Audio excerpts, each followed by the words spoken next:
नमस्कार दोस्तों, जय हिंद, जय भारत।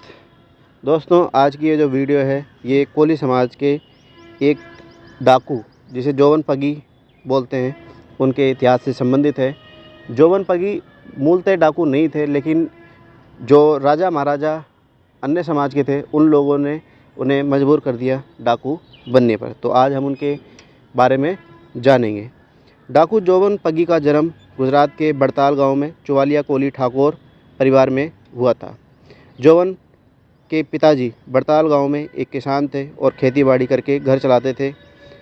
जोवन पगी जब छोटा बच्चा था तो उसने अपने गांव वालों के साथ बुरा व्यवहार देखा था, जिसका जोवन पगी पर बुरा असर पड़ा। जब भी किसी रियासत के सेना जोवन के बड़ताल गांव से गुजरती तो सैनिक लोग गांव वालों के साथ बुरा व्यवहार करते और लूट मार भी करते थे, जिसमें बड़ौदा रियासत मुख्य थी।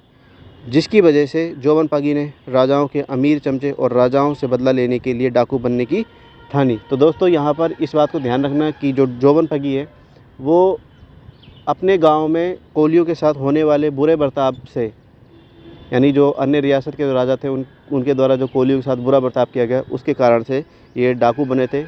हालांकि इन्हें डाकू कहने की बजाय एक क्रांतिकारी कहना अधिक उचित होगा। जोवन पगी जब बड़ा हुआ तो वह लुटेरों का सरदार बन गया और जोवन का गांव बड़ताल को लुटेरे का गांव के नाम से जाना जाने लगा। जोवन पगी ने लुटेरों का समूह काफ़ी बड़ा था। जोवन पगी ने अमीर बदमाशों को लूटना शुरू कर दिया और जोवन का मुख्य निशाना था बड़ौदा रियासत। और बड़ौदा रियासत ही गुजरात के सबसे बड़ी रियासत थी और उस समय बड़ौदा रियासत का राजा था महाराजा सयाजी गायकवाड़ द्वितीय। जब कभी बड़ौदा रियासत का खजाना बड़ौदा ले जाया जाता था तो डाकू जोवन पगी उन पर हमला कर दिया करता था और उन्हें लूट लेता था। महाराजा सयाजी राव गायकवाड़ द्वितीय ने खजाने की चौकसी बहुत कड़ी कर दी थी और अलग अलग रास्तों से खजाने को बड़ौदा ले जाया जाता था, लेकिन जोवन पगी फिर भी दबंग तरीके से लूटमार मचा दिया करता था। बड़ौदा रियासत के सरकार ने कड़े फैसले लिए, लेकिन डाकू जोवन पगी को नियंत्रित नहीं कर पाए और जोवन हर बार उनके अपने मकसद में कामयाब हो जाता था। अब हम डाकू जोवन पगी के जो जीवन में बदलाव आया उससे संबंधित कहानी को जानेंगे।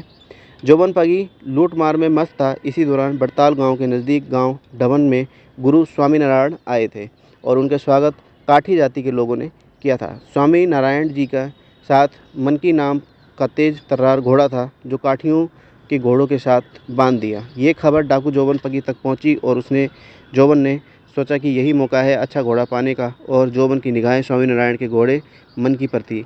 जोवन ने अपने लुटेरों से कहा कि भैंस बदलकर स्वामी नारायण के भक्तों में शामिल हो जाएंगे और मौका मिलते ही रात को घोड़ा चुरा लेंगे।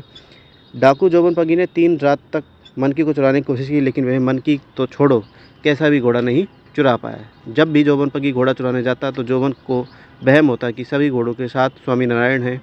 अगले दिन डाकू जोवन पगी स्वामी नारायण के चरण पकड़कर सारी कहानी सुनाता है और उनसे माफ़ी मांगकर भक्त बनने को कहता है, और स्वामी नारायण डाकू जोवन पगी को माफ़ कर देते हैं और अपना भक्त स्वीकार कर लेते हैं।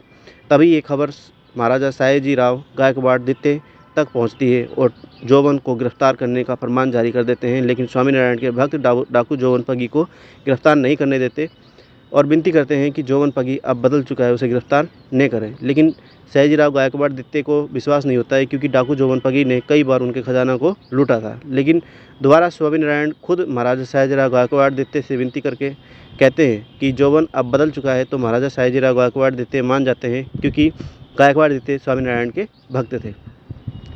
डाकू जोवन पगी और महाराजा सयाजीराव गायकवाड़ द्वितीय की चुनौती, यानी जो सयाजीराव गायकवाड़ थे उन्होंने एक बार डाकू जोवन पगी को चुनौती दे दी थी। महाराजा सयाजीराव गायकवाड़ द्वितीय को विश्वास नहीं होता था कि जिस लुटेरों के हाथों में तलवारें रहती थी वो आज फूल की माला लिए खड़ा है।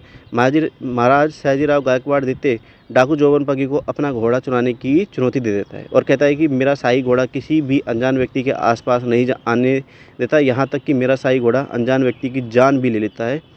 इसके बाद डाकू जोवन पगी महाराजा सयाजीराव गायकवाड़ द्वितीय की चुनौती को स्वीकार कर लेता है और उसी रात गायकवाड़ द्वितीय के घोड़े को चुराने चला जाता है। डाकू जोवन पगी महाराजा सयाजीराव गायकवाड़ द्वितीय की जैसी पोशाक पहनकर घोड़े के पास जाता है और घोड़े पर सवार होकर महाराजा सयाजीराव गायकवाड़ द्वितीय के शाही घोड़े को भगा लाता है। इस सब के कारण महाराजा सयाजीराव गायकवाड़ द्वितीय की आंखें फटी की फटी रह जाती है। महाराजा सयाजीराव गायकवाड़ द्वितीय हक्के बक्के रह जाते हैं, चक्कर में पड़ जाते हैं और डाकू जोवन पगी को कहते हैं कि मैं मान गया मित्र तुम्हारी डकैती की कुशलता को, और कहते हैं कि तुम तो लुटेरों के राजा हो, इसलिए आज तक तुम्हें नहीं पकड़ पाए थे। जय हिंद, जय भारत। तो ये है हमारे कोली समाज के डाकू जोवन पगी का इतिहास।